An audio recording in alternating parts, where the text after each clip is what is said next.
Hello. Thank you for Nice to seeing meet me. you. You too. Should we do hands and whatever? Are we very formal? Or do we not? I don't know. We don't need to be formal, but we also don't need to touch hands. Fine, good. So you do this work actually here sometimes? Most people want to die in their own homes. Yeah. And so I would be in their home. And of course, many people are in hospital, in hospice, in care homes. And then there are people who don't feel comfortable dying at home. For example, they don't want their spouse to have to deal with their memory of them dying in their home. So then they come here, and this is a recliner. And so people recline here, and they can snuggle up with their loved ones if they want. And so it's good place for some people. Mm-hmm.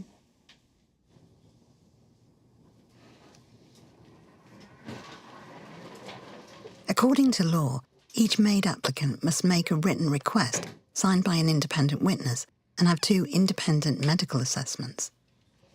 So this is the one that has to be signed in front of an independent witness. And who would that be if I... It has to be somebody who is not in the will and not a direct caregiver like me. Could you a receptionist or... Yes, because they're not directly involved in care. How many MAID deaths have you been involved with? Over 400. Okay. That sounds like a lot. Is that what you do now? Like, is that No, I still run a contraception and abortion clinic in addition to my MAID work. Would you ever say no? Of course, I have. Oh, yes. Yeah. I mean, we have a law, and I obey this law. And so there are people who are not eligible under the law. Now, there are the situations where I might find somebody not eligible or eligible when another person won't because of the way our law is written. In your experience, what do you think is the number one reason that people want MAID? The number one reason is autonomy, control. And what? And everybody's different in what they think of as autonomy and control. Yeah. So that would be about not wanting to lose that in their lives. Yes, control. They desperately want control. Like they want to say, it's now. And we say, okay, well, I can get back here at 7 o'clock. Is that okay? And they'll say yes, and they'll be so grateful that they can skip the last 2 days of their life. And I look at it and think, all you really needed was some more drugs, but you want my drugs, I'll give them to you. Apart from the fact I don't have the desire, I think probably I would be eligible under the Canadian law. Well, you'd have to be suffering unbearably, and you'd have to convince me that you were suffering unbearably. And from what you've said, don't worry, I know you're not going to do anything here now. And I'm not at all. I'm not scared. Yeah, I'm not scared. But I guess what I'm saying is there could be somebody next to me with exactly the same condition. Yes. Who doesn't want to go on anymore. I've certainly met people who are no more disabled than I am, saying that life is not acceptable in this state.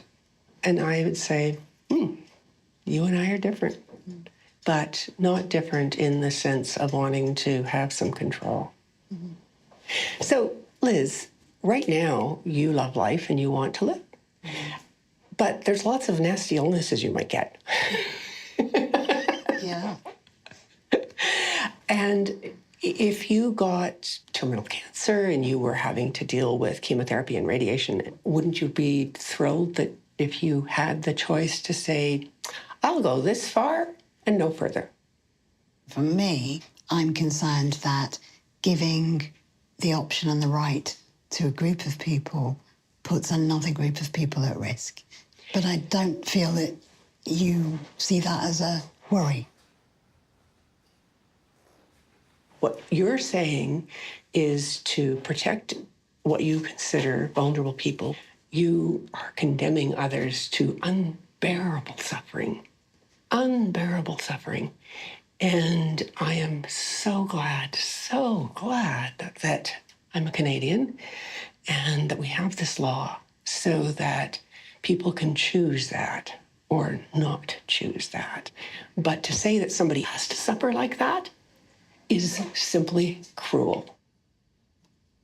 Do you love your job?